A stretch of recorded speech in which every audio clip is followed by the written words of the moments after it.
patatas.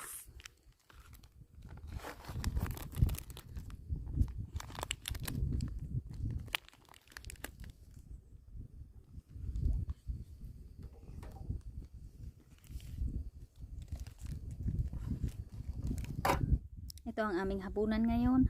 Aking hapunan pala kasi si Maylab ay allergy sa seafood. So sa kanya ay hotdog lang mamaya. Ito lang muna ang iniinit ko. 15 minutes lang siguro to. Medyo makulimlim. Hindi ko alam kung uulan ba or what. Pero kasi naman sa weather broadcast, bukas pa naman ang ulan. Bukas ay uuwi na kami. Ito ay marinated na. Nabibili sa grocery. Yung tawag dito. Ito bang hipon. Marinated na siya sa sili. Hindi ko alam kung ano pa yung ibang sahog. Parang basil yata to. Tapos itong isa ay patatas. Luto na siya. Ihawin na lang.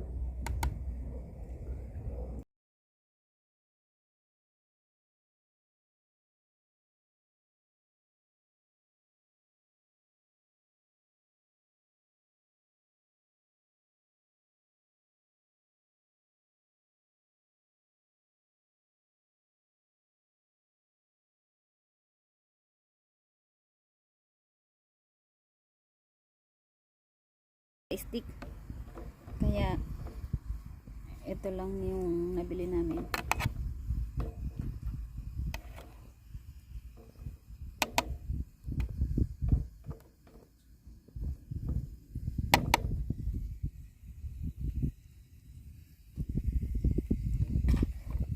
Ito naman, kapag nag-brown na, luto na siya.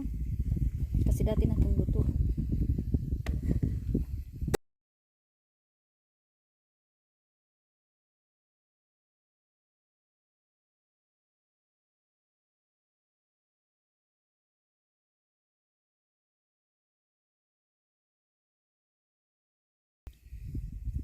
Pag ganitong nagka-camping kami, mostly ang aming pagkain ay yung naiihaw o kaya inkan. Kasi mas madali ba siya lutuin. Iinitin mo na lang yung inkan. Pero meron din kaming, ano ba ang tawag doon? Yung maliit na saingan. Kaso minsan mahirap magluto doon. Hindi ko gaanong tansyado ba yung apoy. Kasi yung parang gasolito. Kaso yung anuhan niya, adjacent sa apoy, walang mahina. Nung nakaraan nasunog lang yung bigas na niluto ko. Sunog na sunog. Parang pangkapi eh. Kapit bahay kami, ayan. Magbibingwit.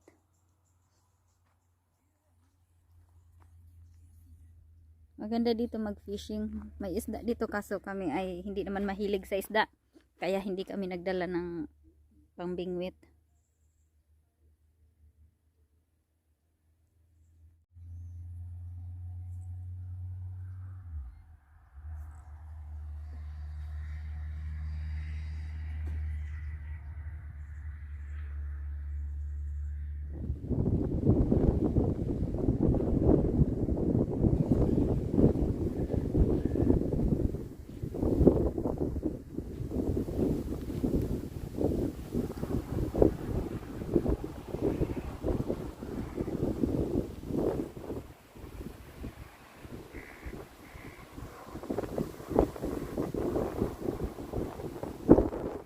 Water lily. Ngayong umaga may mga bulaklak siya. Kapag 6 PM, nawawala yung mga bulaklak, natutulog sila.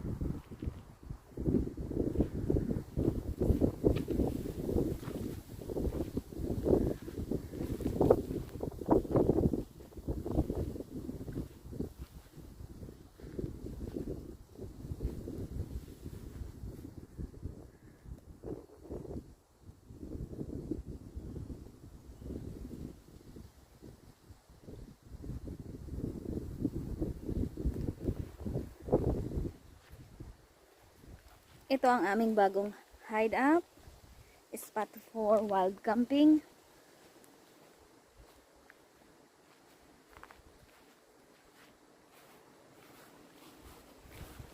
First time namin dito. Kasi nung nakaraan, May nakalagay ditong forbidden mag-camp. Pero nitong summer, wala na yung nakadikit na note. Saka marami na ang nagka-camping.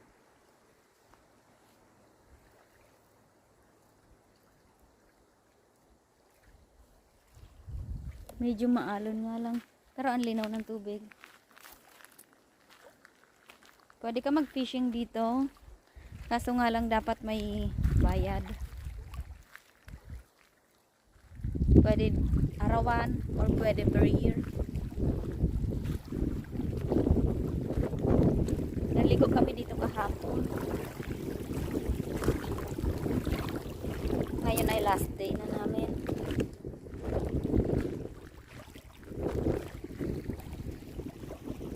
Kasi mukhang uulan. Masyadong cloudy.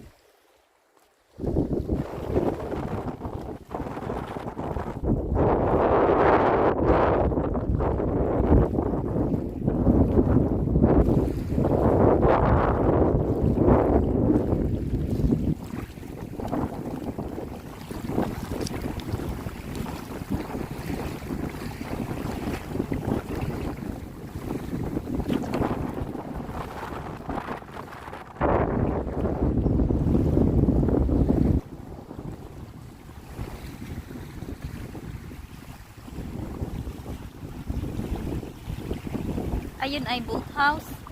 Kapag winter ba, parintahan, lalagyan ng mga bangka.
Maliit lang na tent ang gamit namin kasi para mas madali ipak.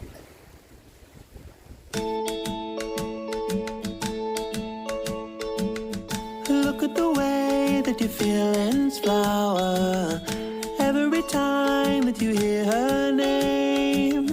I'm hoping at last it's happening fast. Never before have I fallen this far. Can it be love? No one can tell me that this isn't